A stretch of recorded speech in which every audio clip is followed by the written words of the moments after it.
Hello, everybody, and welcome to episode 127 of Super Switch Headz, the premier Nintendo podcast on all of the internet. My name is David Howe. My name is Matthew Stoner. My name is Patrick Nisley. Oh boy, ladies and gentlemen, we have ourselves a very special guest on today's episode. Dylan Muss from the Geekverse podcast is here. How's it going, Dylan? It's good back. to see you. Yeah, absolutely. It's back. Very, very glad to have you back, Dylan. We're going to be talking today all about Nintendo's recent approach to free updates in their games. I feel like this is something that started with Splatoon, or maybe even a little bit before that, and has become a staple in a lot of their games. Gone are the days of when a game is finished, that's when you release it. We're going to be talking all about that, the pros and cons of that, and kind of what we think about Nintendo strategies going forward. Other than that, we've got lots of news on the docket as well. The Indie World Showcase happened, and there are some really great looking games in that we'll be talking about. Spelunky 1 and 2 finally got a release date. Very happy to see that. There we go. And then Spelunky shirt on, ready to go. Let's go. And then Idris Elba's playing Knuckles. What the fuck? We're going to talk all about that. We got lots more to talk about as well. But before we get into it, how's everybody's week? We having a pretty good week so far? Yeah, I'll go first. My kid is back in in-person school, which is a topic unto itself with the pandemic. But it's been great to have, for everybody, I think, to have a little bit of space, but also still like be together. Like I'm able to pick him up when his school closes. He doesn't have to go to after school stuff. So it's been good. Great. Yeah, I bet it's nice to have just a modicum of peace. Yeah, it is. And just, I feel like I can actually get some stuff done because it's like, Yeah. There's I my feel kid here all day. Yeah. Well, good luck with that. Matt, how you doing, man? I'm doing pretty good. Did some house stuff over the weekend. Feels good. Felt productive. And then I napped. Nice. I was pretty home locked as well this weekend. It was like a lot of playing video games and streaming and watching movies and not doing much else. I did swim at one point. Your boy got in some water. Got a little bit of vitamin D, even though you can't really quite tell from the complexion. But Dylan, how are you doing, man? Yeah, I feel like everything around me sounds bad. Like obviously COVID's going up for everyone. BC, we still got that heat wave going on. And then just large chunks of the province are just actively on fire. Yeah, right? It's just burning to the ground. But, with all that in mind, I'm doing pretty well. And right. I can't complain too much where I'm at in Vancouver. It's okay here. So right. That's good. I'm doing good. Yeah. That's I feel like my theme recently is like the world is going to shit, but my personal life's great. It's just so weird. Exactly what you were about to say, right? Like, hey, things are great, but also I'm super worried about the world. Yeah. I almost feel like guilty for doing well. It's like, shouldn't I be doing worse than I am? I don't know. Yeah, that climate apocalypse certainly seems closer than ever. Yes. But you know what? We can enjoy video games while the world burns. So let's get on with it, is what I say. Well, our last episode was about localization. And this spurred a really great conversation on the Discord about a lot of the games people have fond memories of being translated, or also like some people talked about legends of localization as a interesting source. So just shout outs to the people who were involved in that: Lee, KSBOKC, Carosetta, The Huge 27, Summer, Emma, Donnie, Ali Ace. That was great conversation on the Discord. Thanks everybody.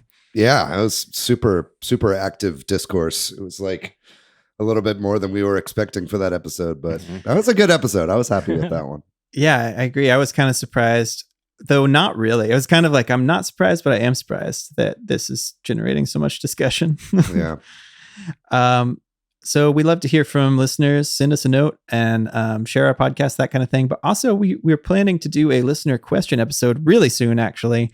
I don't know that I should say exactly when, because things always change when we start talking about specifics. Let's throw caution to the wind. Fuck it. Go for it. The end of the month, we're doing a listener question episode. So we got 2 weeks. We want to hear from you, what you want us to talk about in that episode.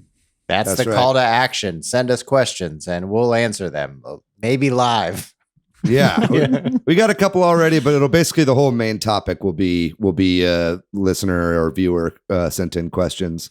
So yeah, we've been building them up over time, but we can always use some more. So send us an email or whatever.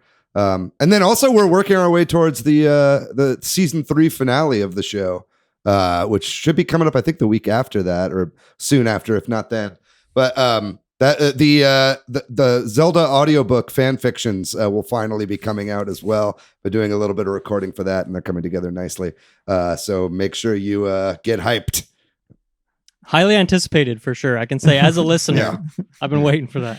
I've been practicing different voices and stuff. So yeah, if you're a new listener right now, you're like, don't know what we're talking about. Welcome, first of all. Second of all, David has his childhood Zelda fanfics he's gonna be recreating. 4th and 5th grade, baby. Oh, yeah. Not too badly written. I've been going through them to prepare, and they're not that bad. Yeah. Well, we will talk about the news and rumors for the week then. So we'll open with this. There was an Indie World showcase that happened on August 11th. And I think this one was interesting for a couple of reasons. One of which is that we always hear the complaint or discussion around the question of like, they only show new things in these Indie World showcases. And like no follow-ups, but this one actually had a bunch of follow-ups and release dates and that kind of thing, which is atypical. But now kind of moving forward, we'll now never just kind of open things back up for speculation on Indie Worlds, I think. Sports Story and Silksong and every Indie World going forward. Yeah. People be spammed in the chat. So it opened with an interesting looking game called Bomb Rush Cyberfunk. This kind of looks like Jet Set Radio, right? Like people kind of grinding on things, and it's sort of like cell shaded looking art style. What y'all think about this one? Oh yeah, I mean this looks great. It's by Team Reptile, I believe, who did what's that game called that they did? Fuck, I don't know. This is by Team Lethal Reptile. League Blaze. Yeah, that's right. They made Lethal League Blaze. I got you. And, no worries. Yeah, thank you. And no, I mean that's an incredible game, and it already kind of used this aesthetic. You know what I mean? And so here they were just like, fuck it, let's just make Jet Set Radio since that's what everybody wants. And it looks like it's one of those spiritual successors or fan kind of homages that is basically just another version of the game. So very excited to play this game. And I don't know that I'm going in order that it was actually appeared in the showcase. So we're just kind of going off here, but Loop Hero was another one that was shown off. And this game's been around for a little while, right? But obviously it's coming to the Switch now. And the whole idea here is you're kind of creating a dungeon. You're not really playing the hero, right? Isn't that the idea? And you're kind of trying to lead the hero through a dungeon. Yeah, I played a lot of this. I think it came out in March, and I played a lot of it on Steam. I have like 20, 30 hours, and I love this game. But it is really hard to describe because it's kind of like a reverse tower defense, but then it's also an idle game, but then it's also a roguelike. Then it also is like deck building. And then there's like town building as well. Like, I don't know how they just took all of these genres. They're like, what are every genre? And then just jam it all into one, except for like sports game. But it's super unique, really, really weird game. But it just has this like wonder of like figuring things out, like just combining things together. Like, I wonder what this will do, and like finding unique combinations of buildings is definitely just, I don't know, one of a kind game. So I think people have been waiting for this on the Switch, and it's weird. I feel like it plays really well with a mouse, like just dragging things on to the field and clicking around really quickly. So I don't know how it'll work on the Switch, but I think since it is kind of an idle game at the same time, a lot of the time you're just kind of watching your guy go around in circles. It'll work really well for that ability to just have it on your Switch while you're watching something like that. So everyone's definitely, I mean, it's not coming out until like the end of the year, I think, or even later. So, but definitely check it out. It's absolutely worth it. Yeah, this is one that I wanted to pick up, but was like, this will surely come to the Switch at some point. So I held off to get it on the platform of choice. But yeah, very excited to play this one finally. Even though it's like tower defense isn't usually my thing, all I hear about this game is that it's like insanely addicting, and I love addicting roguelikes, so I'm in. Well, just before we move on, because you kind of made me think of this, Dylan, one of the things I think is interesting about video games is that like kind of like you talked about, genre isn't like as divisive as it is, and maybe like other art forms, and actually gameplay genre is different than story genre, and games have both, and then games can mix and match gameplay genres in interesting ways. And I think that's where this medium is so unique and interesting.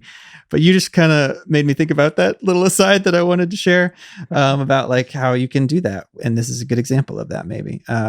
Yeah. Patrick just came up with a new topic for the podcast. Yeah. Moving on. but I think that's interesting. Like all these indie games, there's like so many games out there. Indie world, just general responses. Like there's so many games. I have so little time. Like, what's the elevator pitch to play to play some of these games? And like Loop Hero, I'm like, okay, I like those. I like world builders. I like idle games. I recently started liking roguelikes. This sounds appealing to me, but it's like it's like 4 checks and I'm in. Very nice. Well, another sort of big announcement from this indie world, and like I said, I'm going out of order here, but y'all jump in and if I miss something. But Axiom Verge 2. I know a lot of people were waiting for this. This is something that has been, correct me if I'm wrong, shown off in a previous Indie World presentation. I think it closed one. Maybe I'm mixing that up, but a few years ago, I think too. Yeah. But so this was one of the things that kind of broke that rule. Not that it was a rule, but a lot of people have been waiting for this sort of classic Metroidvania 2D game. And I know a lot of people like Clicky and Kuroseta in our Discord have already dug into this bit. Yeah, this is one of the shadow drops, right? It was like later that day. That's right. And this game has been in development for years too, and was like pushed back kind of recently, or like within the past year, and then they just like dropped it all of a sudden. So that was they were clearly like holding it for this announcement, which is pretty cool. And maybe I'm jumping all over the place. I know one that maybe you're excited about, David. Maybe not. Tetris Effect. Oh yeah. Oh, I fucking love Tetris announced. Effect. Yeah, I think Matt actually showed me Tetris Effect for the first time on his PSVR. Tetris Effect is awesome. Tetris Effect's Connected, which is like the new version of the game, which is on Xbox Game Pass. It was like a Xbox Series S and X like launch game. It's basically just Tetris Effect, but it has a multiplayer mode now and has online. And the online is super fun. If I'm ever just looking for a little bit more of a classic Tetris online experience, I mean, it's got unique modes that are unique to like the whole kind of caveat of Tetris Effect Connected with like, the visuals and the audio and stuff like that. Those kind of blend in with the multiplayer. But if you want Tetris that isn't Tetris 99, this is a good one to get for sure. Yeah. So, and it's launching the same day as the OLED model of the Switch. And the first game that I played on my OLED TV when I got an OLED TV was Tetris Effect Connected, just so I could see all the colors and have the music blare really loud. So I think pop on some headphones, grab your SWOLED and put this game on. I think that's the way that they're intending for it to be played. Honestly, there's a lot of other games that were announced at this that might be worth talking about. Are there any that y'all were super excited about? Or just thought was interesting to see in this presentation? So you mentioned Axiom Verge as like an out today. There was, I don't know why they had like 4 or 5 that were out today, and I feel like I feel bad because I feel like some of them, Axiom Verge is just going to take the cake for most people's mind. But for me, the one that stood out to me was a game called Islanders, which this was the console edition, which implies the existence of a non-console edition elsewhere. So probably a Steam game or something. Yeah. Right. But I picked this one up. I mean, first of all, it's like $6, and that's Canadian dollars. So for you Americans, nice $4 or $5, whatever it is. Yeah. So I mean, very cheap, and it's like a town builder, city builder, but just very, very low key, which is nice because usually I like that kind of game, but usually it's like, okay, I'm gonna take several hours to learn the game, and before I actually have this big sprawling city, I'm gonna have to learn all this stuff, and then it's just like, I don't know, it's a real commitment. Whereas this game, you're sitting down, you have like these tiny islands that maybe will take you 5-10 minutes to fill up fully with these little towns. Then you move on to the next one. Yeah. It's very chill, very low key. And I've really enjoyed it so far. So for that price, you can't go wrong. So I really like this game. I definitely recommend it. If you're into the genre, even if you're not, because it's just so much simpler, I feel like anyone could pick it up. There are other games like that. I can't really think of any examples right now, but it's like resource management games like really overwhelm me. And it's like, you know, and I end up never using any of my resources because I'm like saving them for like when I'm really going to need them. And then all my people die.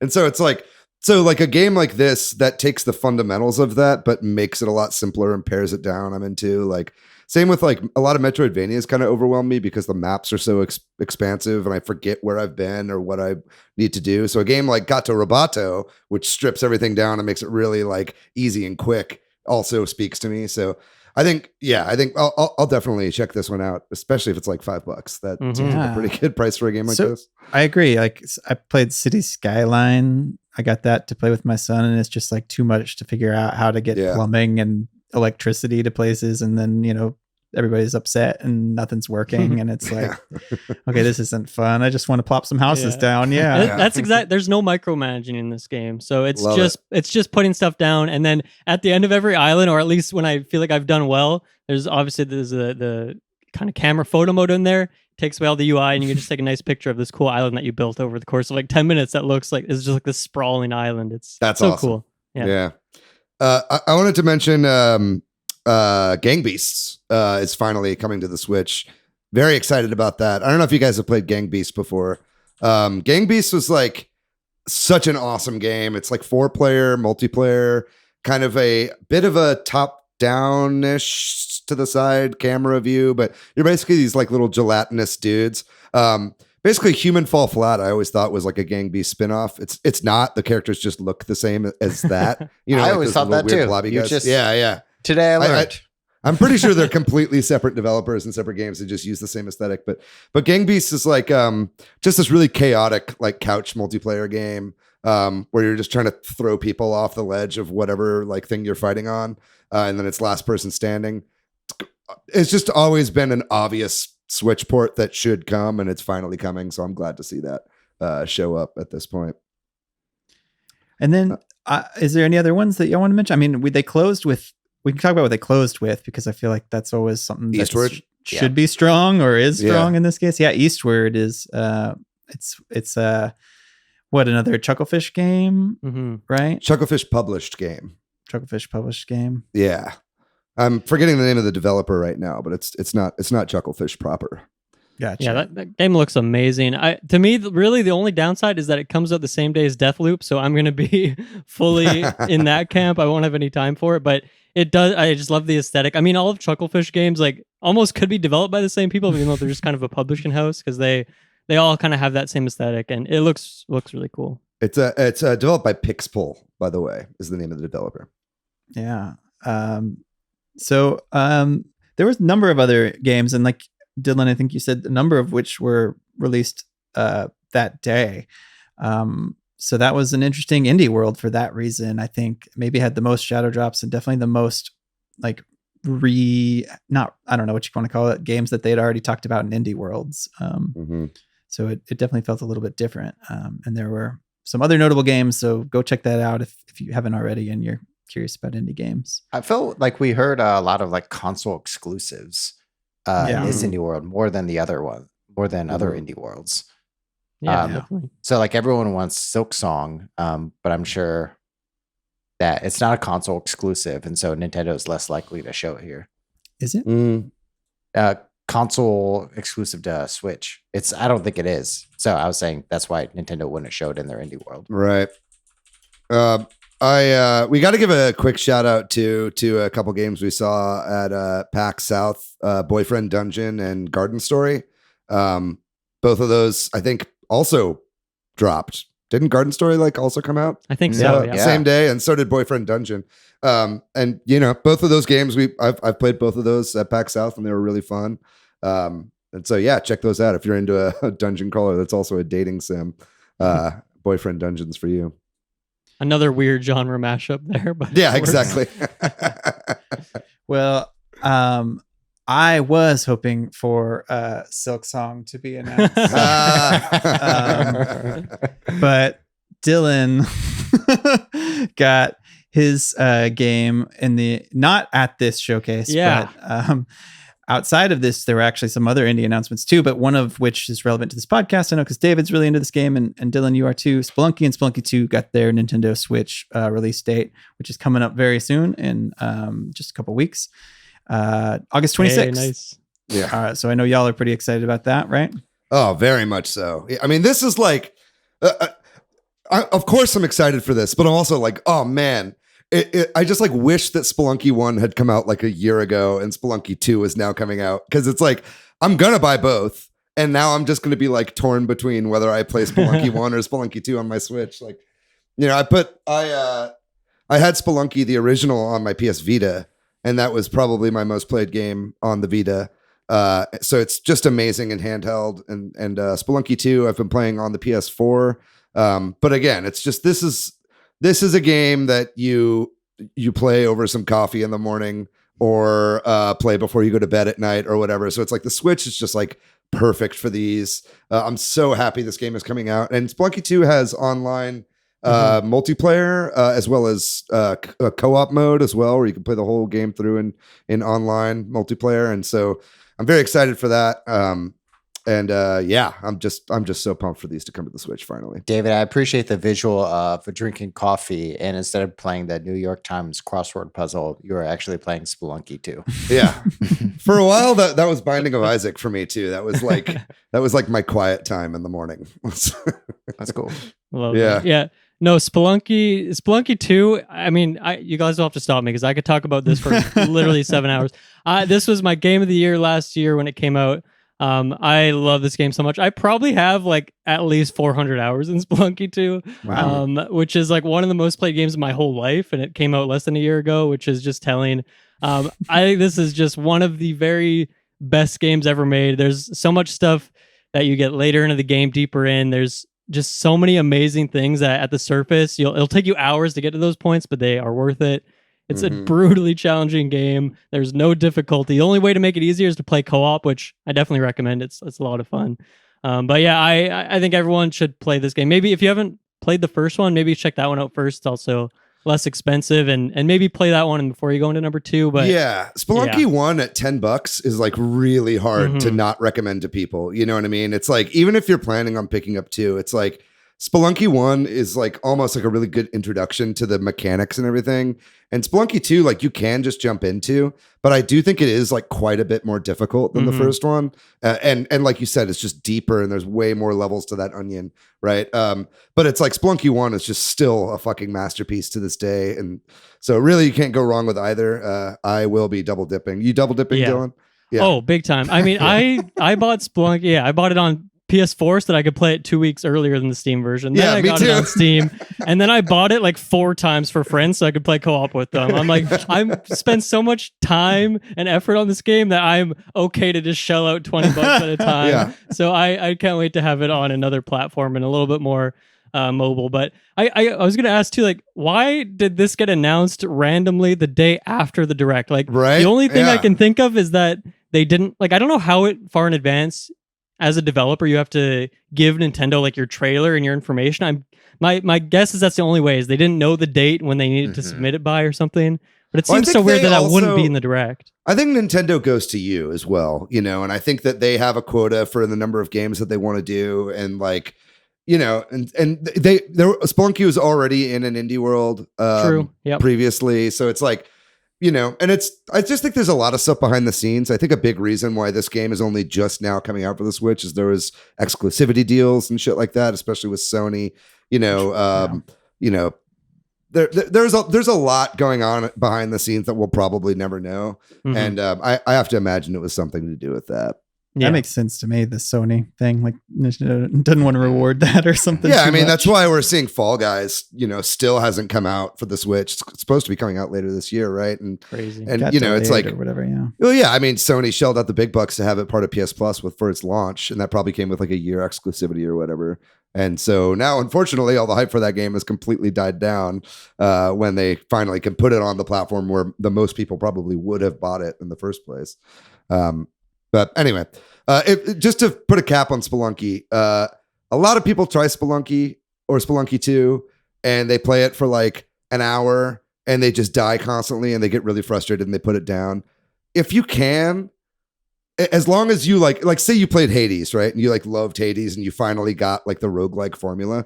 Like this is the grandfather of all roguelike games or modern roguelike games, right? Like obviously Rogue is the father of roguelike games. But you know, it's like really give it a chance. You know, the point you learn through death in this game. And it's like every single time you die, if you view as an opportunity to like learn from your mistakes, the game becomes a lot more enjoyable. And then you'll get really good really quickly as long as you like keep paying attention. It's a fantastic game. I'll give you my one last thing. I just can't stop talking is for this some is a reason, Spelunky podcast now. Please, I will do Super Spelunky Headz. I will for literally some reason, start that with you. Let's do it. For some reason, Spelunky 2 has run as like the default control scheme, which I think is awful. I mean, I'm used to Spelunky 1 where that was like you'd hold the button to run. Yeah. And I just think it makes the game so much harder. So if you do get Spelunky 2 and you're like, this game's fucking hard, turn off auto run and then you'll have a lot easier time with it. And I did that immediately because I was used to the controls from the first game. Yeah. Well, because we're 20 to 30 minutes in and we've only covered 2 news items, we may blast through a few of these. But maybe not. We'll see. Idris Elba is so on. There was an announcement that Idris Elba is going to play Knuckles in the Sonic 2 movie. They showed a little poster of Knuckles' knuckles, and his nailed it, beloved knuckle. Yeah. So that's cool. I feel like everybody likes Idris Elba. Yeah, I fucking love Idris Elba. Yeah. I like to think that he turned down Bond to play Knuckles. We'll see. I would say that's inspired casting. I don't know if you guys would agree with me. Yeah, I think it's good casting. Yeah. I think it makes, well, we don't know a lot about Sonic 2 beyond that. I think maybe we'll get some more trickle of information. But I bet we'll see a trailer before like the end of the next month or two, or like a teaser maybe. Usually when they drop character posters, they're like, there's a teaser not too far off. I haven't seen the movie. Do you feel like he fits into the vibe of that movie, of like the first one? Well, like the first movie opens up with a bunch of like echidnas, right? It's like it Sonic is like kind of like part of this tribe of echidnas, like at the beginning before he gets like teleported to America. To small town USA. It's not like a brilliant movie, but it's definitely like they have like a really intense vibe, like this whole like group of echidnas. And so it's like, I think that having an actor like Idris Elba, who has a lot of gravitas like to him, I think is going to work to sell this character as like a little bit more serious or a little bit more threatening. Cause you know, like Tails is also going to be in this movie too. So it's like, you're going to have like the fun cutesy stuff with that. And then like, Idris Elba is going to be like swearing and doing a bunch of wire monologues as Knuckles. It'll be a nice counterbalance to Ben Schwartz or whatever. Yeah, I think so. Well, moving on. Well, actually, before we move on, prediction: Sonic was the last movie I saw in the theater. Sonic 2 will be the next movie I see in the theater. I thought you were going to say that Sonic 2 will be the last movie you see before the next pandemic. No. Don't put that out there. Okay. I'm done.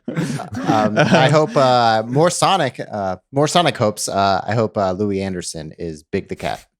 Oh my God. Okay. In the Activision Blizzard news that's been happening, where Activision Blizzard was sued for sexual harassment in California and a number of related issues, a bunch of people have left the company now. Last week we talked about how like the president and some other folks had stepped down.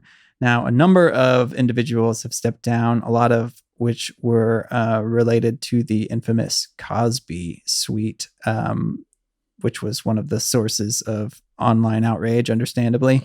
And also, I thought this was interesting. One of the Activision Blizzard shareholder groups like has kind of been writing letters saying the company isn't doing enough and kind of calling out the law firm that they've hired to deal with the investigation into this stuff. So it's good that people are really holding their feet to the fire on this and that kind of thing. It seems like, at least. I don't know.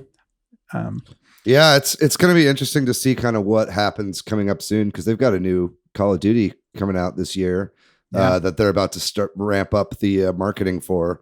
So it's going to be interesting to see how that goes. I know like the Diablo 2 beta, I think just opened. So a lot of people are playing that right now, but then, even more that would be playing it are like currently boycotting. So it's all going to be interesting to see how this shakes out as they push into their kind of marketing for these games going forward, and kind of what roads they decide to take with that. I thought this was funny, and this is a new news item, by the way. Apparently in Japan at the Super Nintendo World, which I imagine is maybe, I don't know what's going on over there with that, probably not at full capacity if even open, but the Goomba Tower that's like way high up on one of the things fell. And there's people that have like found pictures of people. You can see them like lifting the Goomba Tower and stuff from the ground. So I'm sure somebody, I don't know. What do y'all think? Do you think the Goomba Tower was upset about, their Dr. Yeah. I think we were all about to make that joke. He basically Somebody finish it for me. Basically, Goomba Tower got fired from the hospital that he worked at as a surgeon, and so he tried to commit suicide. Whoa, that's a better version than mine. I like that one. Yeah. Well, it's funny, just like the way the article was written, the one that you linked here, is like they're like, we're conducting a full investigation, and it makes me think like, oh man, one of the Goombas did it, and they're trying to find out which one. Like, it's just so funny. I don't know if that was like intentional, but just the way it's phrased is just such a funny article. We love Nintendo so much. We're talking about a statue in a theme park. It almost hit somebody. There was like the ride was going, and it fell like really? in front of the Yoshi car. Yeah. That scary. Definitely requires an investigation into which Goomba is responsible. This video, it's very funny because it's obviously a very heavy statue, and there's like 6 grown people trying to carry it to like not blow out their backs as they're trying to like navigate through the Yoshi ride. Yeah, right. We have to put it on the Yoshi ride to get out of here. Good stuff. Talking about things being destroyed. Next news item. We've talked about this lawsuit. Nintendo sued a ROM Universe, which is like a ROM website that had, ROMs you could get online. And there was a big settlement in this lawsuit where it's like over $2 million. But I think this is the one where they were only paying like $50 a month though. And we joked about that. But apparently now the court has ordered that the ROM website has to destroy everything that they have from Nintendo, which I saw somebody online saying it's like a literal book burning court order. When you talk about preservation of these things or whatever, obviously they were selling or giving them away or what have you, but it's just kind of interesting to see a court order the destruction of digital. I just like to think that he's gonna like film himself going on his computer and clicking delete and being like, "It's done." Yeah. It's like, dude, these things don't just exist on this one guy's like server or whatever. It's like, I don't really understand what destroy digital item means in an internet world, but the court probably doesn't either. Yeah, I don't know. The dude like just refuses to pay any of the money that he owes Nintendo for this, so I think he's gonna keep getting in trouble until this blows up even more. Yeah, I think that the reason they got this order was because of some information. I think we even talked about this, about him maybe bringing back that website or something like that. Anyway. Yeah, Nintendo just, it is just still, it's, it's their shit and they can sue whoever they want for hosting their shit. But like, it's hard to be too sympathetic for them when they don't really have a good legal alternative to play most of these games. So right, yeah, I think you guys did a kind of full episode on this topic, or maybe even 2 episodes. So I think in that time you kind of covered all angles of it. It's such a complicated issue, right? It's you can't blame them at the same time. You want them to have a solution, but it's complicated. Yeah. Well, in the old games are new again category, then there's a rumor of a Grand Theft Auto remastered games coming to the Switch. A trilogy of the classic GTA games, and it looks like they might be coming to the Switch among probably other platforms. I think it's like every platform in the world. In the world. Yeah, it's The, like mobile Amico. and, well, maybe not the Amico, but yeah. But it's like it's coming to mobile and PC and Xbox One and PS4 and PS. It's just like all the shit. Yeah. Yeah, I think this is like sources at Kotaku or something. I don't know that this isn't an official thing, That's right. but it Yeah. sounds like it's pretty likely based on what Kotaku has to say. Well, So- Rockstar had put something out a little bit ago about how they are bringing back old franchises in remastered forms or whatever. That's So this corroborates that. Yeah, I mean, but they're putting a little bit of work into them, though. It seems it's not just going to be like a slap and grab and slap sort of situation. This seems like they're actually, they're redoing it in Unreal, basically. Whoa. Yeah, which you have to think is like for the scalability, right? Like for this, like the Switch can run Unreal 4 and stuff like that. So it's probably for that reason. There's some. Yeah, other I wonder what the Switch specific version will look like for these games, just because there's so much going on in those massive worlds. But I think I think they'll definitely have to do some sort of upscaling of the graphics or something like that. Because recently I've been playing GTA 4 on my Series X. I got one of those a couple months ago, and so of course there's no new games, so I'm just playing old games. And I put that disc in my Xbox. I'm like, wow, this game does not hold up. It does not look very good. Yeah. The streets feel so empty. This is supposed to be New York. So we've come a long way since then. And that was only like 2 entries ago. So I feel like for Vice City and San Andreas, like they'll probably want to do quite a few adjustments to it. So hopefully this is like a pretty bolstered up remaster. Yeah, I wouldn't get your hopes up, to be honest. I feel like they'll put out. I feel like these will basically be like a little bit of a facelift. I think even in the article they said it's like it kind of looks like a heavily modified version of the game. Yeah. Right. So it's like I can't imagine. Like, I mean, I'd love some quality of life improvements. Like that. Like GTA 5 like made the game just feel so much better, like than it has in a long time just to play. So if they could do stuff like that, that'd be great. But yeah, it's a lot of I work. think that they, I mean, and we know Rockstar doesn't like putting effort into things these days. When's the last time they put out a game? But like, it's, I think that they'll probably be like, look, we got 3 PS2 games like in one thing. I'll make it $60 and call it a day. That's what I think anyway. Yeah, some of the rumors that were going around was that this game was originally supposed to be a bundle with some other special edition of GTA Online or GTA 5. That makes sense. And they ended up just deciding to sell it either as a trilogy and upscale some of the graphics as a remaster. Yeah, I mean, if they're selling it as a trilogy, I can't imagine they would do too much work to change each. Like, if they were going to revamp the games and actually modify the combat and what it can do, then they'd probably sell each one individually. Mm-hmm. I feel like Vice City, if it's getting delayed any, it's because of Vice City and its massive 80s soundtrack. Like the soundtrack of Vice City is like so pivotal to the game. If you remove upwards of 5 to 10 of those songs, then it kind of ruins that nostalgic experience. Be prepared for that, though. That's gonna happen. It's covers of "Take on Me" over and over again. Well, we got the July NPD numbers. That is the United States video game sales charts for the month of July this year, and number of interesting things. But to me, what stood out was just on the sort of top 20 video games sold, just how many Nintendo games there are, because they don't count physical, because Nintendo doesn't give them those numbers. But a lot of the numbers. right, the digital numbers, sorry. So The Legend of Zelda Skyward Sword was number 1, despite it being physical only, which I think is pretty big. And then also just like the number 4 game is Mario Kart 8.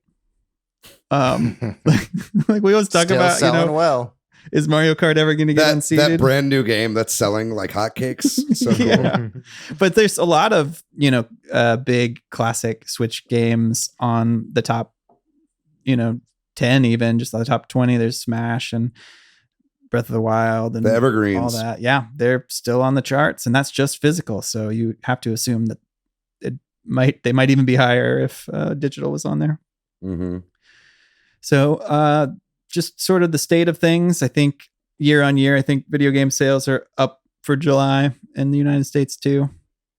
So it's Skyward Sword being up at the top is pretty awesome. A lot of people thought that would not happen. But and without digital sales included in that, like that's pretty great for a Wii game coming out. And it just shows, it's just like you put something on the Switch, it just sells the best ever. Like if they just started putting out like F-Zero GX or like any of these old franchises that they haven't put out in a really long time, like they would do well just because it's on the Switch.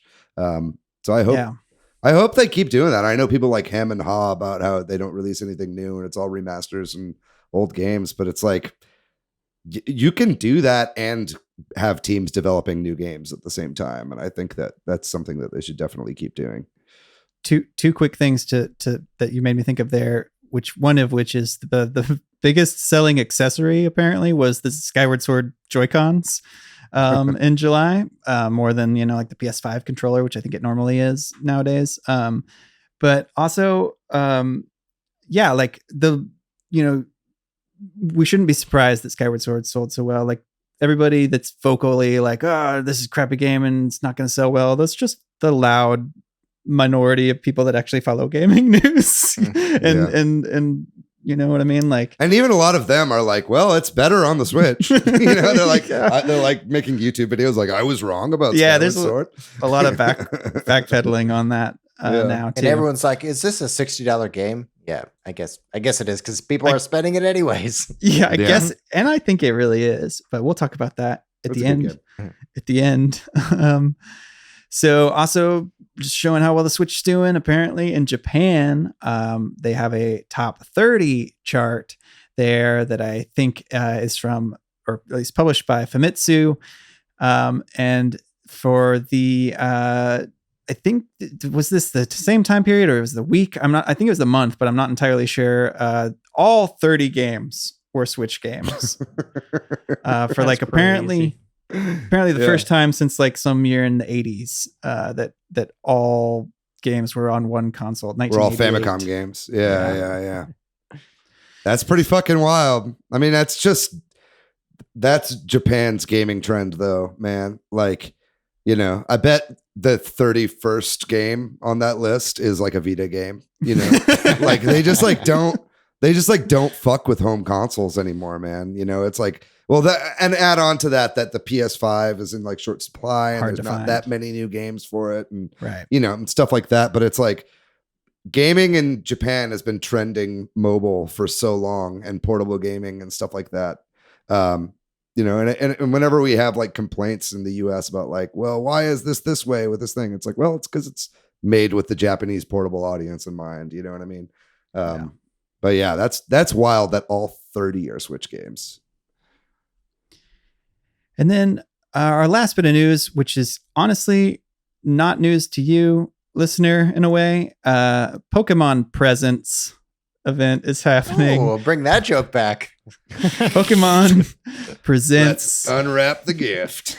Which is now the official. They used to call them Pokemon Directs, remember? But now they just call them Pokemon Presents events. Been pretty exclusively doing that the last handful. Anyway, they've got one the day that this podcast should be coming out early in the morning. So you've probably already seen whatever announcements there are. Anybody want to make a quick prediction? I am not waking up at like 7 a.m. to record a David from the Future. Okay.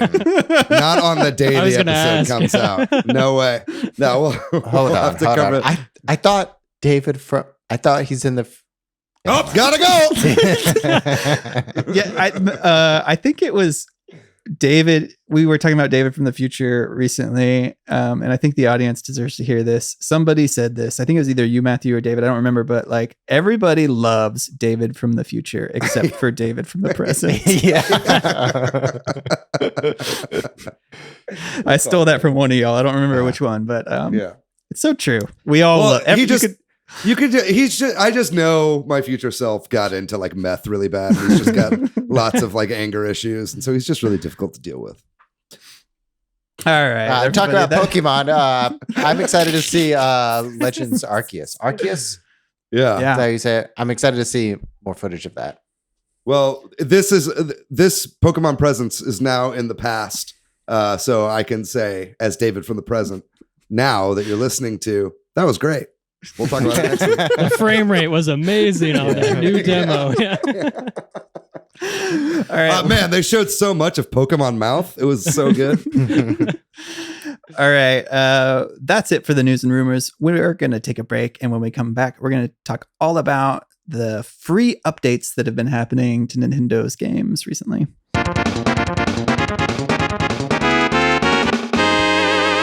All right. So we're back. And this week we're talking about free updates, and particularly the way Nintendo has been rolling them out. As David kind of said at the top of the show, Nintendo has been putting free updates in a lot of their games, especially in the Switch era. And it's created this sort of interesting expectation of them. And also sometimes it feels like these free updates are like a nice little surprise. Sometimes it feels like you mentioned, they're shipping kind of games that maybe aren't completely finished or feature complete at least. And so we're going to kind of break into that. We've already kind of done to talk about Nintendo's use of DLC broadly, but this is a more narrow focus on sort of this free DLC aspect, not the paid version as much, right? So like when they add, in particular, what caused us to have this conversation is the recent updates to Mario Golf Super Rush, which we knew was coming, but maybe still felt weird the way, like what they put in that first update, and the new Pokemon Snap update, which we didn't think was coming. And I know, Dylan, you had a chance to play a little bit of both those, right? Is that true? I know I've played a little bit of the Mario Golf update, but I haven't played any of the new Pokemon Snap. I've been meaning to, but so that's partly why we have you on for this one. So where do y'all want to start? There's a lot of things to talk about here, and we'll just kind of keep it conversational how it goes. I mean, do you want to talk about? Go ahead, David. Can I start with something? Maybe. Yeah. I think that and maybe this is a little bit too broad to start off the conversation with, but it's like I feel like this is a complete about face for Nintendo in recent years, and I'm wondering how much of this has to do with Iwata no longer being in charge. You know what I mean? Because, there's that famous quote, like how like Mark Twain quotes are always like misappropriated or whatever. Like there's that quote Abraham that everybody, Lincoln yeah. Well, there's always that Miyamoto quote of like the, a rushed, a delayed game is eventually good, but a rushed game is forever bad. Or just something to that extent. I think Mark Twain did say that. But it's like, but that was like Nintendo's philosophy for so long, right? Was like, all of the, every mainline Zelda game has been like delayed tons and tons. Like Zelda is notorious for, when they give you a release date, it's like a year and a half to 2 years, like after when they say it's coming out, right? And that's not to say that like there's going to be like free content additions to Breath of the Wild and that it's rushed or anything like that.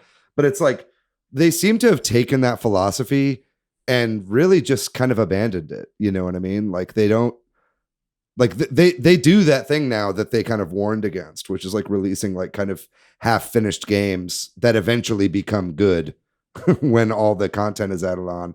And yeah, I just wonder like what the reason for that is. I don't know if it syncs up with Iwata no longer being the president of Nintendo, but it certainly feels like that.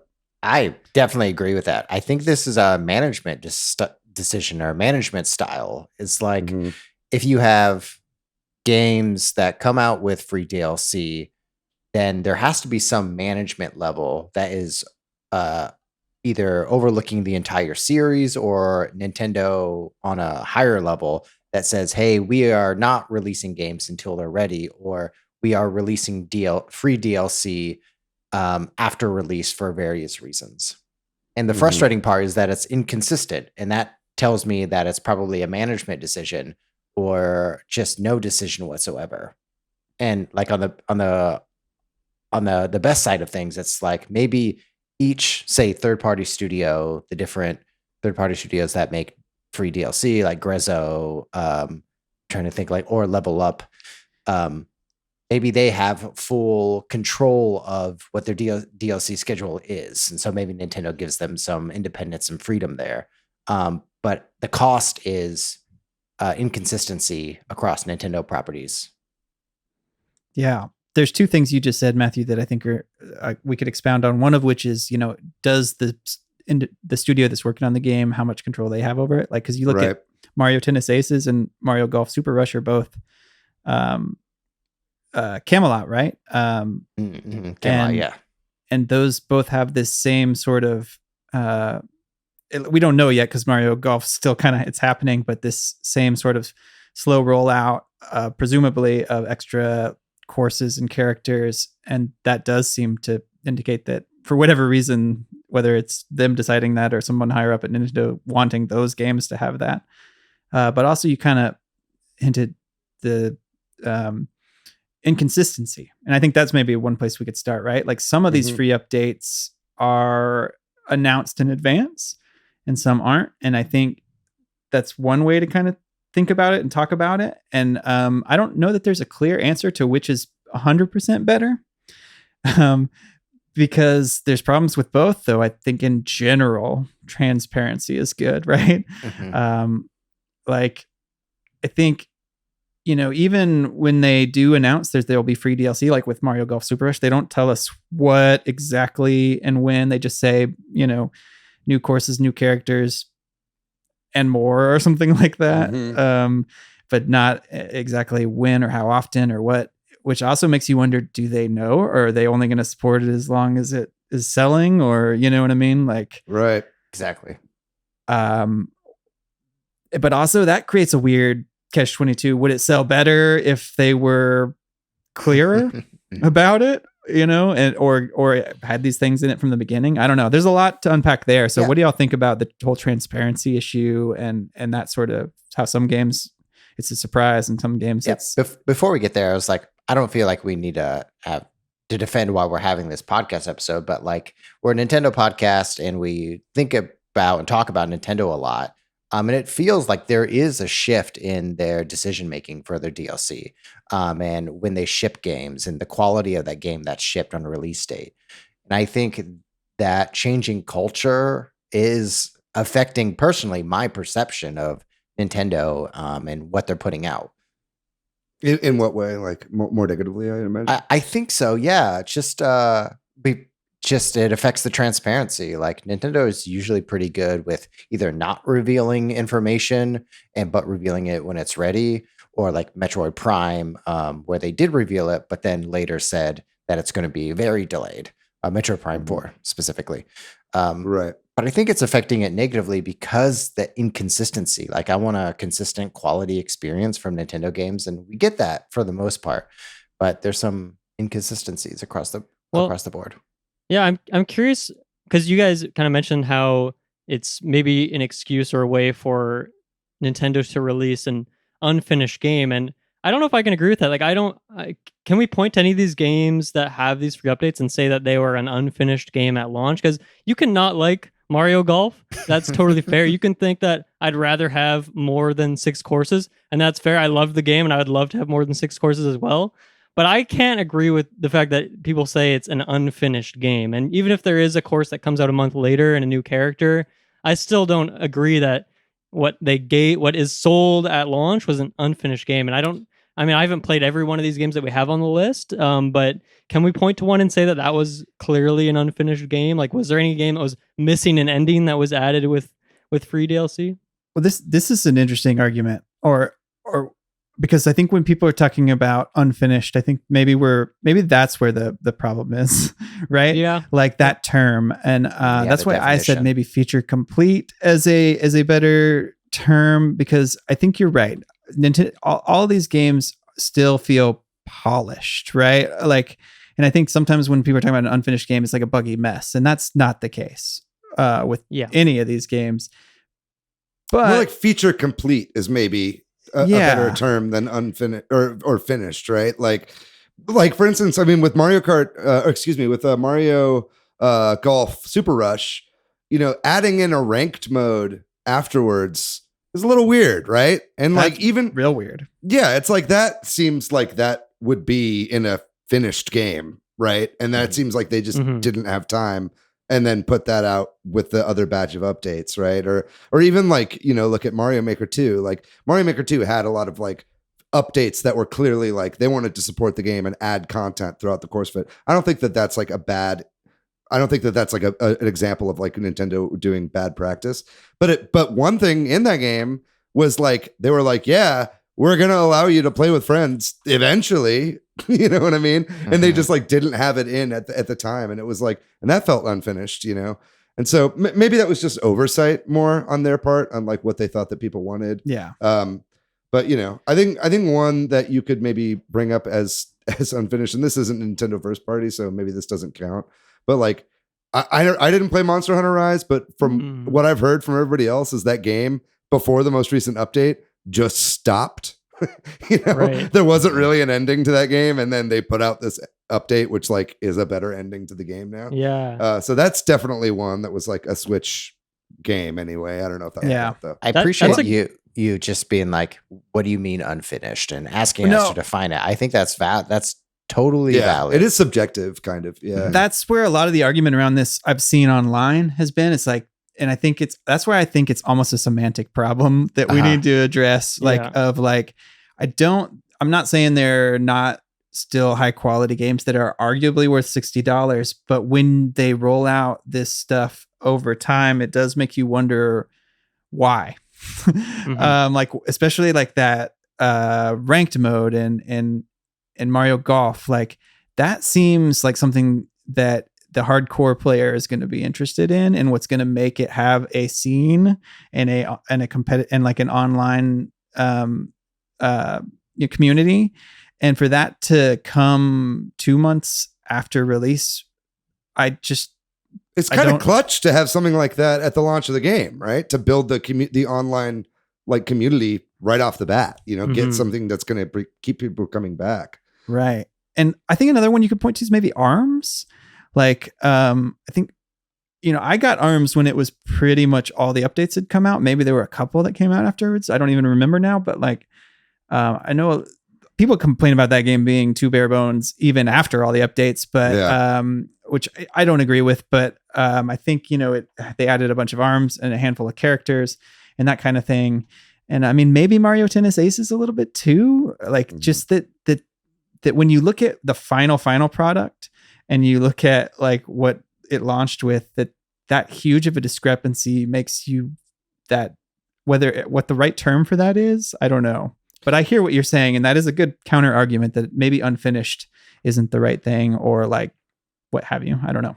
Yeah, because I mean that example of Monster Hunter is great because if the story of the main campaign isn't finished when the game comes out, that's really weird, and that comes back to what you guys are saying. Like, I wonder whose decision that was. Like, was that the developer's decision, and they wanted the game to have this life that would, every month afterwards, people would be talking about it again, and maybe that would bring more sales? Or was that like, because I think it came out in March, right? Or was it like Nintendo is like, this needs to come out in this financial year. You're releasing it on this day, right, and you can put the ending out later. Because then, that becomes a very weird conversation. And then I think maybe another good example is like Mario Party with having online play added. Like, what was it, 2 years after? 2 years later. Yeah. And that's weird. But yet no one, I don't know, would you call it an unfinished game without that? It's just very bizarre that it came out of nowhere. And obviously it's because they have another Mario Party coming out the pipeline that was like probably built off the same framework. But I think, you guys are bringing up some good arguments. Maybe there is some that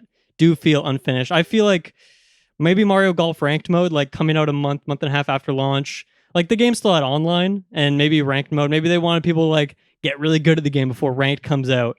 I don't know. It's a weird argument. Like, it probably should have been there at launch. I guess it makes me wonder what else is coming. Like, I know people wanted tournaments. Like, is that coming 6 months down the line? Right. Yeah. Will anyone care about the game at that point? That's David. What you just said is my question. Like, I wonder, and maybe it's getting ahead of ourselves, but we'll just kind of go wherever. Like, are some of these choices an experiment? Like, to see, does it increase sales if we add features, you know what I mean? And or increase players returning? Like, do they check those metrics? And like the fact that sometimes they announce it, sometimes they don't, are they trying to see what what people respond to, because it kind of feels that way because it is so Patrick, inconsistent. What you're saying, like Nintendo previously, as David, you were saying, like Nintendo would release games when it's complete and finished. So Nintendo, if I'm hearing you correctly, is like they don't have the data to say like whether free DLC or paid DLC and then what package size with different packs is successful. So they're kind of trying everything and seeing and trying to gather data to collect to figure out what is successful for a DLC strategy and with what franchises. Yeah, a company is always going to be experimenting with new methods of but I'm a consumer. Yeah, for sure. Also, before we get too far away from talking about the unfinished thing, I just wanted to get in that whenever Mario Odyssey released the balloon hunt mode, I felt like Mario Odyssey was finally complete. I was like, thank God this was an unfinished game up until this point. I'm joking about that, but I want to talk about that update. If now's a good time, and we still can. But real quickly, I do want to say I just had to get that joke in. But like, but I do want to say I do find it a little odd because we're talking about like, is it? We brought this up multiple times now. It's like, is it the developer of the game that is like, we need more time, or is it Nintendo? And I don't know the answer to that. And it's hard to say because we know that Nintendo like sits on games for like months or sometimes years before they release them to find the exact right spot in the release calendar for them. So we know that there are some games that they're perfectly happy sitting on complete forever, but then there are other ones that seem rushed. And so like figuring out which is like kind of, I think part of what makes this so difficult. Yeah. But yeah, sorry, that was a point I wanted to make. We could talk about Mario Odyssey balloon mode if you. Okay. Well, whatever. I just thought that like, I think that's one of the examples, and maybe this is one of the also talking points where it feels like a nice surprise, and it doesn't feel like because the game was, as you joked, like so fine without it, right? Yeah, like totally. And it allowed you a way to grind coins to get costumes, which was a part of the game that was maybe one part of the game was maybe problematic, right? Like that, like how do you get all these coins to get, if you want to 100% all these costumes, you just go through the New Donk City Festival a million times. That's boring, right? Or whatever. Right. Like, this gave there's a bunch of YouTube videos that are like, get coins fast. Yeah. So you can do that, I suppose. but those would just be like not fun. And but this was a fix almost that also created a fun mini game. And that makes sense to me. Right. But some of the other ones, and also I'm all over the place, y'all, but like, the Splatoon updates, and even though I just said the opposite, even some of the ARMS updates, the games that are competitive, having, little new weapons, new armor, that makes a lot of sense too, right? Like that doesn't feel like something's been withheld and is trying to, maybe it is trying to bring people back, you know what I mean? But it kind of makes sense to support a game that way. I think that we should probably call this what it is. And this is Nintendo's version of games as a service, right? Like we kind of, I think Mayana brought that up last week and we all like cringed, but it was like, but it's just true. This is like Nintendo Nintendo saw the Toys to Life fad and did their own version of that with Amiibo. And this is kind of them doing their own version of games as a service. They'll never call it that. Nobody else will ever call it that. They'll just call it free updates or whatever. But like starting with Splatoon, that was a game that they released that had like 4 or 5 maps, on the Wii U, right? When that game came out. Splatoon 2 as well, released with a very limited number of maps. And it did not feel like a complete game when I played Splatoon 1 for the first time. I was like, man, I am just playing on the same map over and over again. And I don't care enough about the single player to like delve that much into that. And so I feel like this feels a little shallow. But then over the course of the game, adding more stuff, it was like getting me good at the mechanics of the game. So then I could like be better at these new stages, right? And that's like, that's what a game as a service like does, right? Like that's what Destiny does and shit like that, right? Where it's like we're gonna keep doling out new experiences and shit. And now that people know all this stuff, we're adding new features. And so this is just like Nintendo's version of that, for better or for worse. It just feels like they're kind of all in on it now. Yeah. Mm-hmm. I think we Mario Party came up, and I think one of the sort of negatives of this, again, just jumping around here, is that this has created an expectation because they aren't very transparent, because there have been many games where they've added updates where they didn't say they were going to, Mario Odyssey, for example, new Pokemon Snap, where now every game feels like it might have some free update. And we're living in this space where not all of them do. And then, everybody's pissed that Super Mario Party had 4 boards and never got an update where it felt like it would. And now we're getting a new Super Mario Party game. And I think that transparency is an interesting discussion. What do y'all think? Like, I think it's kind of cool when there's a surprise in a game, like Mario Odyssey, when Balloon World comes and you're like, oh, cool, that's interesting. But at the same time, it's not cool when, like, I know there's an update coming to Mario Golf and but I don't know what it is or when it is. So do I want to be surprised? Do I want them to tell me? What do y'all think? I wonder how much of it is based off of sales, and like they sometimes just straight up didn't plan for it or didn't know they were going to do something, and then maybe something sold really well and they want to support it, or maybe it's the opposite and it sold under and they're like, well, we could shell out a few more free updates and maybe that would bring a bunch more people in.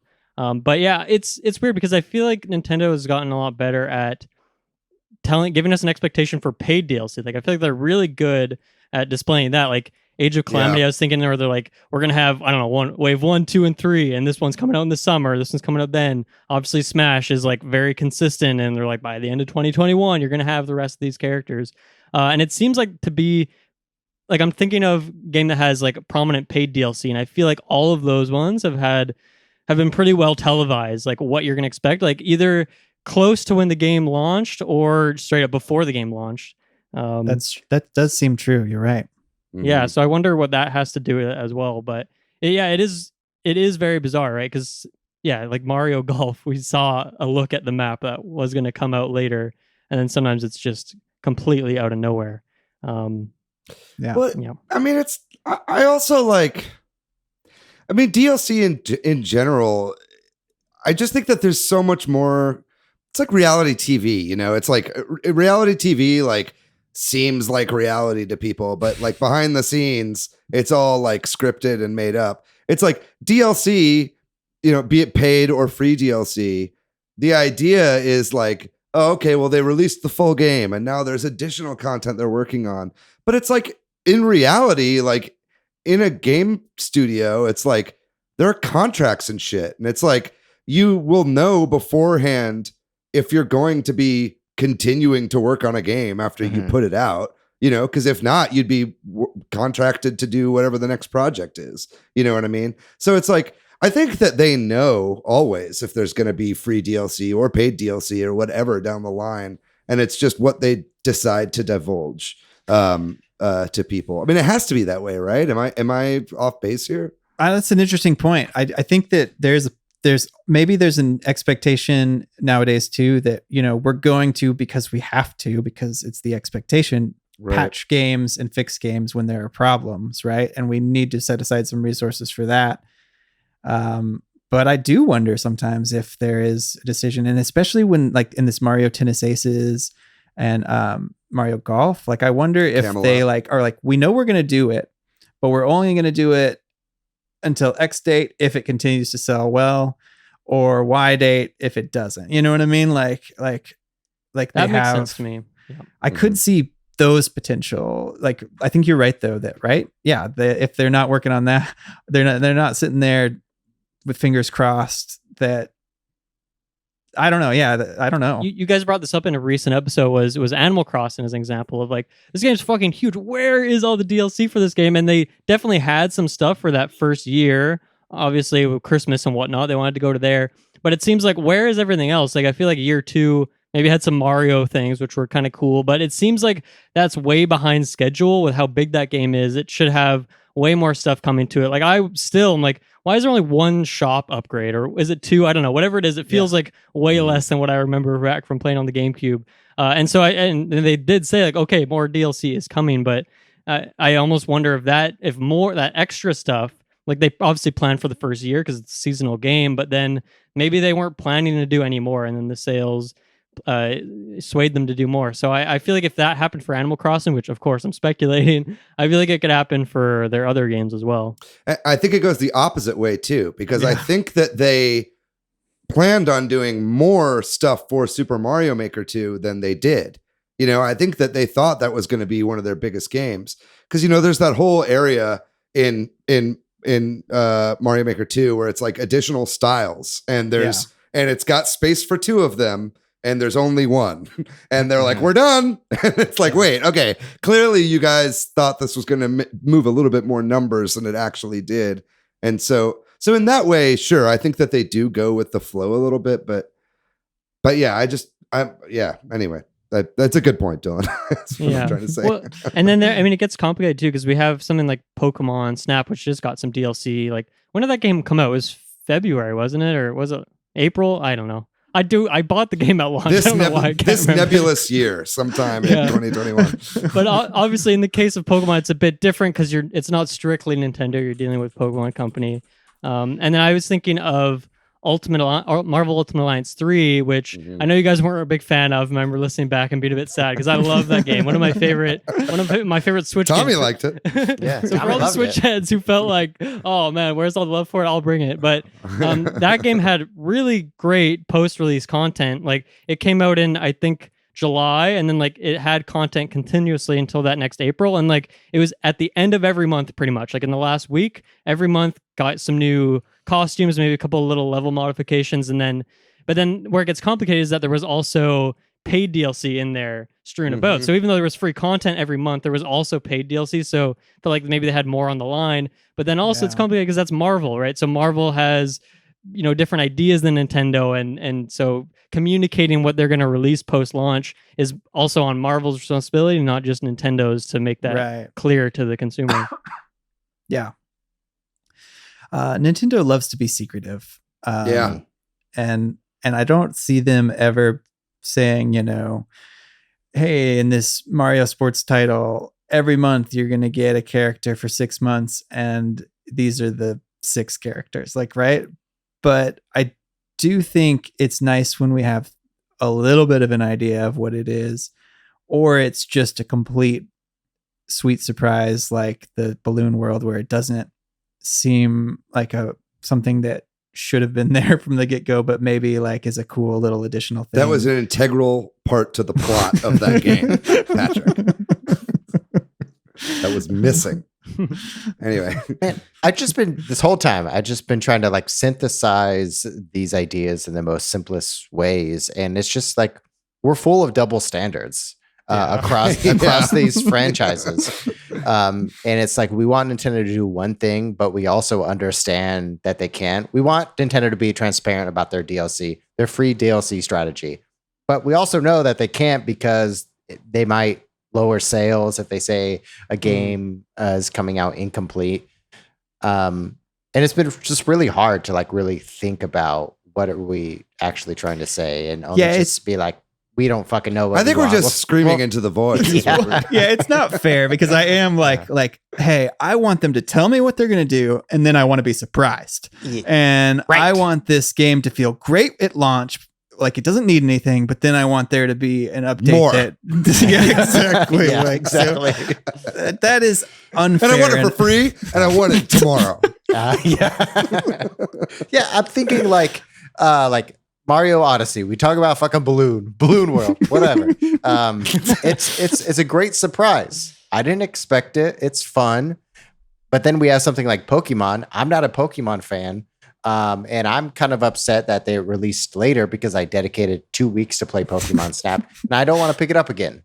But that's only because I'm not a huge Pokemon fan, but I love Mario Odyssey. And I think that's the delineation for me, is whether I really like the franchise, and if I am more invested in it, then I'm probably going to be surprised rather than annoyed. At the end of the day, I think we're the problem. That's what I'm trying to say. No, we are absolutely the problem. Yeah, I agree with that. And also to add on to that, Matt, I think something that is maybe a bit hypocritical is like we are always writing, and I say we, not like us on this show, but I think just the general Nintendo fandom is always writing Nintendo with good reason for being like so behind the times and not being caught up with the rest of the games industry, right? Like they don't have achievements, you know, their fucking like online netcode sucks, and you know they don't have a good friend system and all this shit that all the other like took them a long time to get to, even to HD, right? Like it took them to the Wii U to get to an HD console.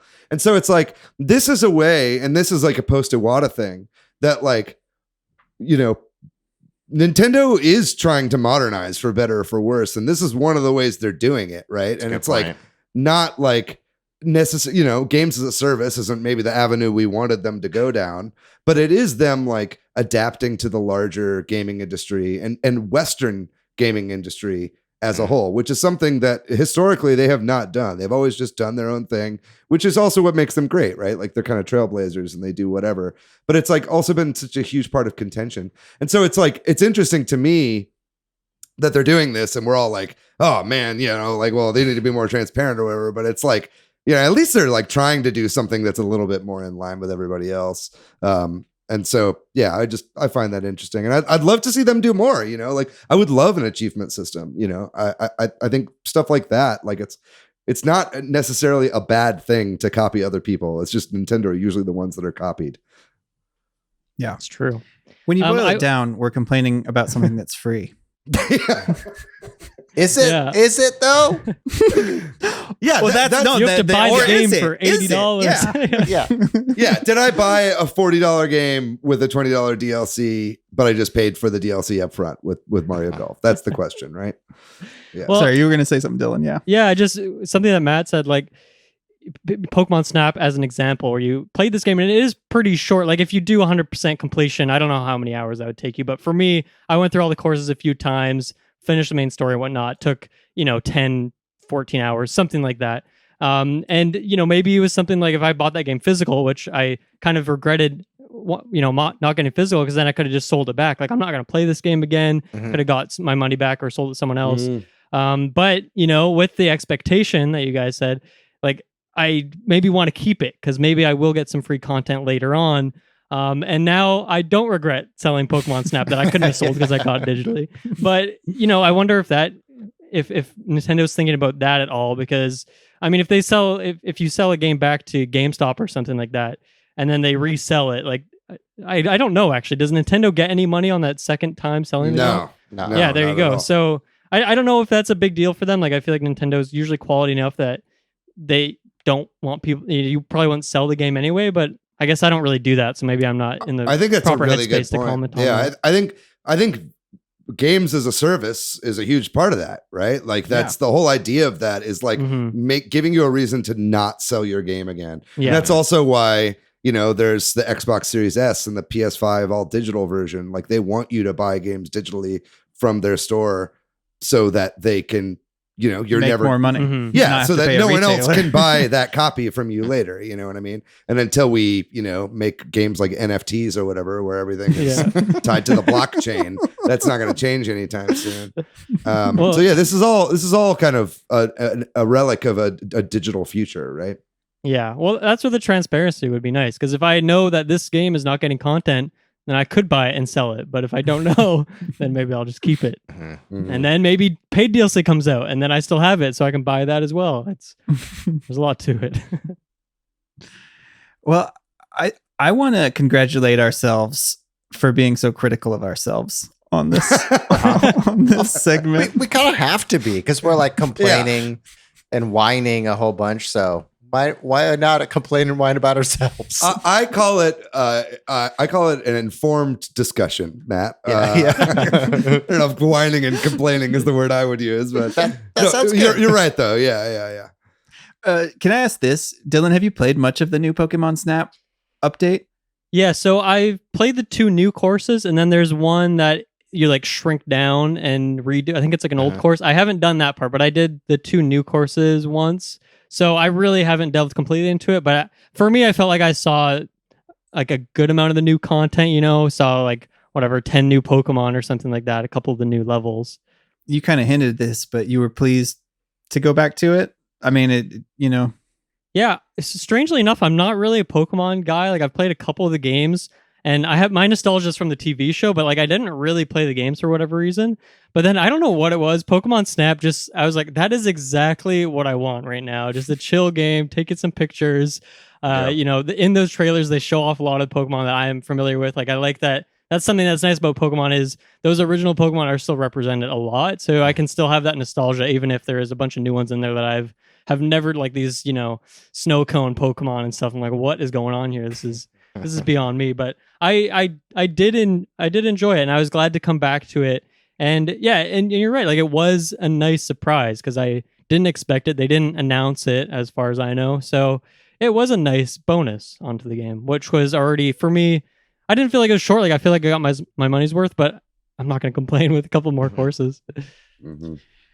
Well, I think we should probably wrap it up pretty soon. But one of the things that hearing you say that too was making me reflect on is the Mario Golf update in contrast to that, which I don't know how many more updates we're going to get. I don't know what they'll be like. I don't know. It was when Mario Golf first came out, we were playing it a lot, or I was, playing with online with other people in the Switch Headz group, and my son and I were playing it a lot. And the update came out, and I've been begging my son to play it with me, and we played it like once. And there's only one character, and I don't know, like, so we played it. You know what I mean? Like, and I just wonder if it would have. I wonder would I have enjoyed more having a larger cast all up front. In this ranked mode, would that have gripped me more? Like, or am I going to be coming back? And I just don't know because if Mario Tennis Aces is any indication, I probably won't be coming back except a few times and really just for short periods of time. I don't know. It's just thinking about that. Are you primed to play a game more by repeated playing a ton at the beginning when there's more content? And then you're like used to playing it. So you get addicted to it and you're invested in it. And so you keep playing. Or is the carrot dangling what keeps you playing more, right? I think Nintendo's probably trying to figure that out right now. And they're using Camelot as their lab wrap. Yeah, it does feel that way. Yeah. Yeah, the Mario Golf update, just to talk on that a little bit more, like I liked it because it's a very different kind of course and it's weird. Very different. But and so I was playing it with my partner. I've pretty much only played Mario Golf with her. Like I haven't even finished the campaign yet. I haven't even played online. We just play a lot together and it's fun. But she was just so creeped out by the people who are cheering and hollering. She hasn't played Mario Odyssey. And it's weird. I'm like, I kind of am used to it just because I've seen that game around for years. But she's like, is this Sonic Adventure? Really weird. Like, it's very unsettling. It's creepy. They all have weird top hats and they all just have like the same stock, like cheering animation. So I don't know. It's a weird update, but I guess obviously the ranked, I haven't tried that out, but what do you guys think of them gating costumes behind having to play ranked mode? And I haven't played it yet, like the ranked mode, so I don't know how long it takes to get that ranking to get the costumes, but to me it feels kind of weird that you have to play a bunch of ranked mode to get Yoshi colors. Where do you guys think about that? Real briefly, it's very similar to the Mario Tennis Aces model. When Mario Tennis Aces, you had to participate in the tournaments to get the costumes, and then the next month the costume would just be free or just come out to you, I believe. I could be wrong about that. Or maybe it was later in the DLC you could get them. So it makes me wonder, and that's another reason where I'm like, I don't know that I want to like try to grind some tournament mode unless I enjoy it, if in 6 months they're just going to give me that costume anyway. And I don't know if they will or not. I could be wrong about that if you're listening and you know, but I know that was kind of how it worked with at least the characters and maybe some of the costumes in that. So I think it's bad. Like, give me the thing or don't Yoshi give me colors, the thing. Especially Yoshi colors. Come on. I think it's bad because of the genre. Like if I were playing a fighting game and you had to play the game in ranked mode in order to unlock fighters or colors, then that's okay. But maybe it's because it's a sports genre that like kind of rubs me, is like it adds some friction to it, that something I don't like about that by playing a ranked sports game, which I barely play sports games to begin with, to play it in ranked mode, telling me that I suck, that I already know that I suck in order to get these unlockables. Yeah. I think to me, in my opinion, it's a genre specific. Man, I will say, I have not played Pokemon Snap or Mario Golf in weeks.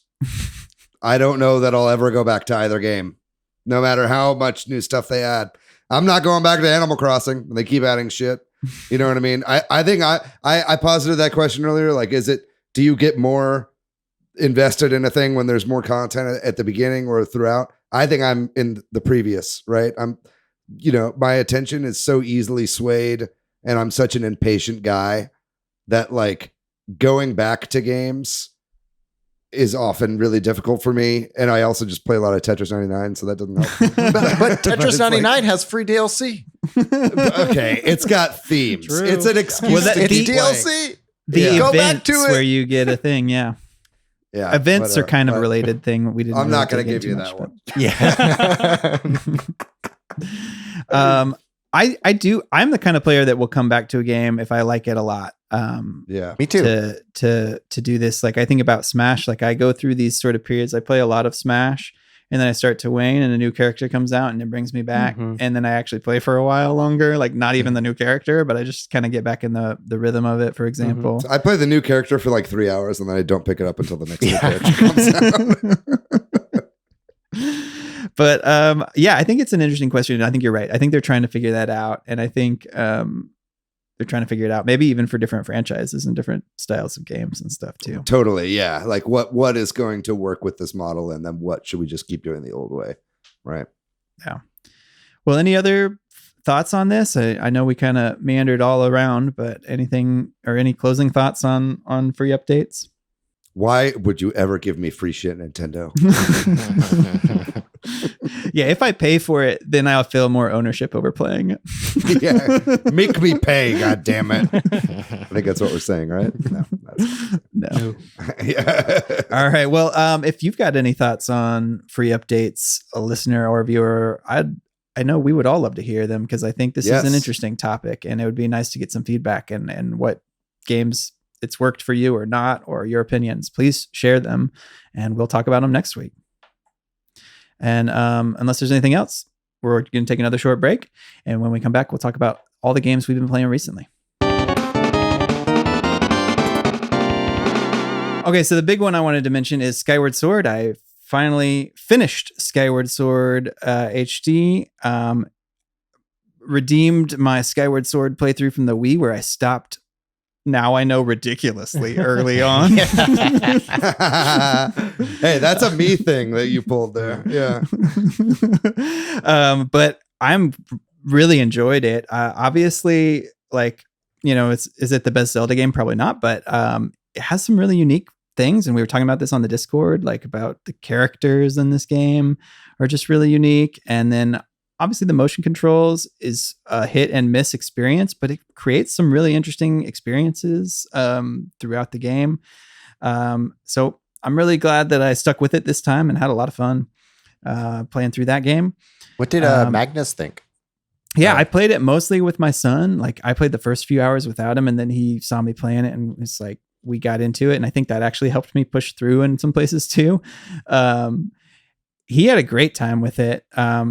So it was mostly me playing. Occasionally he would play. And we did do an occasional, like we have each have a Joy-Con, but that usually didn't last very long. But it was a really great experience sharing that with him. And I think we're both Groose fans for life now. But then he and I actually started playing some Clubhouse games together randomly. Fuck yeah. Randomly. I heard there's 51 games in that collection. Yeah, and there's one game he loves, and that's Team Tanks. And we played so much we played so much tanks that I was just like, Didn't expect that. what can we get away from? How can I get away from this? And I thought, what's kind of similar? Mario Party. Let's play some Mario Party and have some mini game experiences that are kind of similar. And now we've been playing a lot of Mario Party the last few days, which was maybe one of my regretted purchases, but actually now is not, because he's into it and we're actually playing it a lot. So Those are some of the games I've been playing recently. You played Xenoblade Chronicles 2, right? Oh, yeah. I guess an update that I should share. Since last week, I was saying I was stuck and I thought this was funny. After the podcast, Matt and I had a brief conversation where I was like, I need help with this fight. And Matt's like, I don't remember that fight. Yeah. That was not helpful. And then I just went and just destroyed it right afterwards in a really bizarre experience where like my tank died right at the beginning. And so I kind of wrote it off and was like, oh, I'm just going to die and not even like, and just try again. But then I just nobody else was dying and I wasn't even like trying. And I was like, well, all right, I guess I'm going to heal bring my tank back and just whoop this thing's ass after complaining that it was too hard. I don't know what happened. One of those weird gaming experiences where you take a break and then it's just like, how did I not beat this the first time? That feels cool. I love it. I'll go next. I've been playing Returnal. Finished the story section of Returnal. Really enjoyed it. I know, Dylan, you were talking about Loop Hero, kind of giving the elevator pitch of what Loop Hero is, while also listing 5 or 6 genres. And so my partner was watching me play Returnal, and she's like, "What game? What is this game?" And I'm like, "Well, it's a roguelike." And I'm like, "Oh, she doesn't know what a roguelike is." Like, there's all these terms that we all talk about where I want to have her enjoy this experience with me, but it takes like so long to really explain. It's like a roguelike voxel, shoot 'em up, bullet hell. Yeah, But yeah, it's different every time, but also the same. And like, you're not sure if this is real or a fictional world, or if this is, I don't know. But I loved it, and as with most things in life, I love metaphors. And the metaphors that are present in Returnal are great. If you have a PS5, I would suggest you pay it. It's on sale. Not a $70 game, but definitely a $40 to $50 game. Very good. I've been playing a lot of games this weekend, man. I've just been playing lots of games nonstop. I did a couple streams, which were fun, and then I'm doing this thing where I just like play multiple games every stream, which I'm actually really enjoying. Again, because I've got terrible ADD. So like one of the days I did a bunch of Spelunky 2, and then some Persona 5 on stream. Still playing that game, having a great time. Also, I tried out the Windjammers 2 beta on PS4, and man, I don't know if it was just me, but the netcode was like unplayable. Like I couldn't. Did you see some of that? Your stream of that? I only saw one of your matches. Then I had to step out for a minute, but they were all like that. Awful. Like one of the worst online gaming experiences I witnessed. I feel like it was just like everything was teleporting everywhere. Well, yeah, and it would just like, it kept repeating things. It would just like jump back to like a second before what just happened. And so I don't know what's going on there. And again, that might just be like my PS4 maybe doesn't have a great like Wi-Fi card in it, and I'm far away from the router, and so maybe that's what, because I was playing it here in my office and not on my TV, which is by the router. But like either way, that was, hopefully they fix that, because I loved the few seconds per match that were smooth, and I'm a huge Windjammers fan, so hopefully they fix that before the game releases. How's the new mechanic where you like jump up in the air and like spike it? Were you able to do that? I didn't stick around long enough to even get to that. Like straight up, like I did 3 matches. They were all like unplayable. And then I was like, I'm just going to not play this anymore. I moved on to Persona 5. Free DLC is better netcode.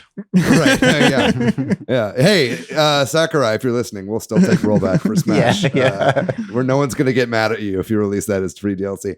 But anyway, but then, and then I did another stream where I played a lot of like my basic games. I played like Picross and Tricky Towers and Binding of Isaac and Tetris 99, and I just like fucking crushed that whole stream, if I'm honest. I beat the run of Binding of Isaac. I like won all 5 cups in Tricky Towers. I like got Tetris Maximus twice. So that was like a really successful stream. So those are like clearly the games I'm best at. So maybe I'll do more of those on stream. But real quickly, I enjoyed watching you play Tetris 99. Same. I was so mesmerized by it. Like I was like supposed to be doing something else, I think. And like my family was like in the other room and I came in and I was just like sat there for however long. I was just like, I can't stop watching David do these T-spins. Well, I'm glad you had a good time. It felt nice to get a dub on there. Yeah. David, I don't know how you talk and play Yeah. Tetris 99 at the same time. You know how I do it? The way I've practiced that is I just, whenever I'm on the phone with anybody, I'm like either playing Binding of Isaac or like Tetris 99 in the background. You know what I mean? It's like, and there's like a flow state. Actually, there's this documentary. We're going long, but fuck it. There's like this documentary about Tetris called Ecstasy of Order, the Tetris Masters. And like they talk about how a lot of like the top Tetris players in the world have to have conversations while they're playing in order to not hyper fixate on stuff so much that you start to fuck up because you're thinking too hard about it. It's kind of like improv is the same way, right? That Like makes if you sense. Yeah. hyper fixate on what people are talking about, it doesn't work. But if you kind of just go with the flow, it goes a little better. That's my experience anyway. But you were also talking about what you were doing a lot, which I actually found really interesting. Yeah. And it was kind of like you're talking to yourself. I thought it was cool. Yeah. I'll keep playing those games if you guys Yeah. follow me on Twitch. But other than that, I've mainly been playing. I've been playing even more games. I've been playing Samus Returns on the 3DS, and I'm now like 4 or 5 hours into that game, and really enjoying it. Fantastic stuff. I can't wait to play Metroid Dread, especially now that I'm like a good chunk of the way into Samus Returns. It's like, okay, cool. These guys are going to do a great job with a brand new Metroid game. So I'm really excited for that. I will say I'm playing it on 3DS and I love the 3DS, but goddamn, my hands cramp up playing on that thing. The circle pad is just, after playing on Switch and going back to the circle pad is like really rough. So I wish I could play that with like a Pro Controller or something. And I hope they bring that game to the Switch eventually because it's really great. But yeah, definitely getting hyped for Dread, and I'll keep playing through those games. I'll probably play through Super Metroid on stream. Nice. Dylan, what about you, man? What have you been playing this past week? Yeah, well, I'll say I'm bummed I missed your Spelunky 2 stream. I want to see that next time you do that. Is that archived? Can I go back and watch it? It's on a VOD right now. You can watch it if you want. And then also, of course, like later this month when they come out for the Switch, I'll be streaming a lot of Spelunky. Spelunky 2 does have rollback netcode, so there you go. The best of the best. Yeah, other than what we've mentioned already, I recently finished a Fire Emblem Three Houses, my second playthrough, which was really fun to just... I mean, that's just how the game is designed, and it was really cool to see that and how much more investment I had in the characters, and like having to defeat the house that I previously chosen was, there's a lot of motions in that. So I really liked it. I feel like the post time skip part of the game kind of drags at times, at least for me on the second playthrough in particular. But I still really enjoyed the game. I feel like I just got so much more enjoyment out of doing it a second time. For our Fire Emblem community, which is all our entire community, they're all Fire Emblem heads. Tell us who you married, or was it the same person twice? Yeah. So, okay, my second playthrough, I was playing as the Golden Deer. And I felt like this time, since I feel like I knew the characters a bit more, I feel like I really paired them up well. Whereas in my previous playthrough, I felt like I was so tired near the end, and the last mission was so hard that like 5 people died, and I was like, "Fuck it, I'm done with this. I'm gonna totally." So now on the second playthrough, at least everyone lived. But I was Golden Deer, yet Byleth married Felix, I think his name was. So he joined my house later on, and for some reason I just felt like they were vibing, or at least the other people in the house were vibing so well together. But yeah, I really enjoyed my second playthrough. I've played all of the games since Sacred Stone, so I'm a big Fire Emblem fan. Oh, nice. And it was fun to do another one. Have you checked out the FE Spoilers channel on our Discord yet? So, funny story. I joined the Discord just a few days ago, and I was trying to click around, particularly that one, and I don't have permission. I think you guys have to like make me a Switch head or something. I don't know what it is. We'll need to look into that. I couldn't click around on stuff. I think we may have had a bot that went rogue or something. Yeah. We had some bad bots over the last month or two. Yeah. So I couldn't look in there. It's locked out, but hopefully in there I can join and talk about. Don't worry, I'm on the case. Best character in the I game. am on it. FE Spoilers is the beating heart of the Switch Headz Discord. Yeah. I don't know. There's something about the energy of people who really like Three Houses that is just contagious. So yeah, I'll definitely join that. And then And then other than that, the only other kind of Nintendo thing I've been playing is a lot of Melee. I'm really into Melee. I go to tournaments, or at least I used to when that was a thing. Right. But I've been playing a lot of Slippy, so just playing online, and that's been Cool. really fun. I've signed up for a tournament in October, so we'll see where COVID's at that time and if that's safe to do, hopefully, because I haven't been to a tournament in a long time, and that would be really fun. I've been practicing a lot, so yeah, shout outs to Melee, just the greatest game ever made. And it has rollback netcode, not thanks to Nintendo, but thanks to the community. Melee HD win. Yeah, exactly. Awesome. Well, Dylan, thank you so much for coming and joining us on this episode. We appreciate it. Thanks to milkyway.co, who does our website. Thanks to Corduroy, who does our music. And if you're looking for me, Patrick, online, I am PDYX. Hey, I'm Matthew on Twitter, MATHYOU. I'm pretty much everywhere on the internet at Monolith Fiji. And what about you, Dylan? Where can people find you online? Yeah, I'm on Twitter at Dylan Muss, although I visit the site maybe once or twice a month these days, so I'm not on there too commonly. That's fair. And then I'm also not doing much podcast stuff lately, but go check out Geekverse because everyone else there is still working super hard and multiple episodes a week. Not as much gaming focused, but more if you're into the MCU and big movies and TV shows that are coming out, then definitely check them out because they are doing a great job. And I still appear on the gaming related content, so yeah, Very go check good. them out as well. And you're Rapatica now on our Discord, right? Am I pronouncing that right? Yeah, Rapatica is. I was way off. I would say most people say Rapatica. So it works. It's a Rapatica. Pink Floyd reference. So Got it. I'll be saying that from now on whenever I say people's Discord handles out loud, which is just so often. Don't worry, we'll figure out the Discord permission stuff. That's on me. That's on your boy. Yeah, sorry to call you guys out on that. No, we needed to know. Absolutely. Well, if We're doing this live. If you'd like to find our show on social media, ladies and gentlemen, we are at Switch Headz on Twitter, at Super Switch Headz on Instagram and Facebook. And then, like we've been talking about, join the Discord. God damn it, it's the best online community in the world outside of AOL chat rooms, and it's just a wonderful place to hang out with some really great people. Looking forward to meeting some of them soon. Matt, you and I are going to that Final Fantasy concert. That's going to be a lot of fun. Whoa, I'm nice. counting down the days until we go see that in Fort Worth, and then also join our Facebook community as well. Our Facebook group is another thriving community as well, which is a great place to hang out. That's going to do it for this episode, folks, on Nintendo's use of free updates. We hope you enjoyed the conversation. I had a great time talking about that. Thanks once again, Dylan, for joining us. We're going to be back next week with a fantastic episode and a very special guest. And then, like we said, keep sending in those listener questions. We're having our listener questions episode coming up in just a couple weeks, followed by our big season 3 finale, which hopefully everybody's been looking forward to for a while. We'll see how that one comes together. Very excited about that. If you haven't yet, and you're listening to this in the audio version, that's great. Feel free to keep doing that. But maybe check out the video version too. We put a lot of work into the video side of things, and we're trying to get as many likes and subscribes as possible to get ourselves up in that algorithm a little bit. So shoot us a follow, a subscribe on YouTube, and check out our beautiful faces as we talk about, because we're super sexy.